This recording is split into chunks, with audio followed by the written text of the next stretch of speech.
Jetpur city વિસ્તારમાં અવારનવાર English દારૂના કેસમાં સંડોવાયેલા આરોપીને પાસા તળે અટકાયત કરી વડોદરા મધ્યસ્થ જેલમાં એલસીબી તેમજ જેતપુર સિટી પોલીસે મોકલી આપ્યો છે. આરોપી અનિલ ઉર્ફે ડાબલી પ્રોહિબિશન સહિતના 68થી વધુ ગુનામાં નોંધાયેલી ફરિયાદનો આરોપી છે.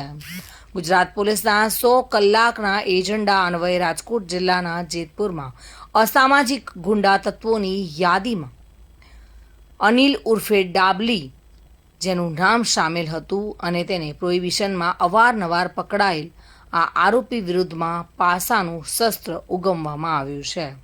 અનિલ ઉર્ફે ડાબલી બારૈયા નામના બુટલેગર વિરુદ્ધ પાસાનું શસ્ત્ર લગાડી વડોદરા મધ્યસ્થ જેલમાં મોકલી આપવામાં આવ્યો છે. જોકે એલસીબી તેમજ જેતપુર સિટી પોલીસે આ નિર્ણય લીધો છે. જેતપુરમાં સિટી પીઆઈ દ્વારા બુટલેગરો વિરુદ્ધ પાસાનું શસ્ત્ર અજમાવતા બુટલેગરોમાં ફફડાટ જોવા મળી રહ્યો છે.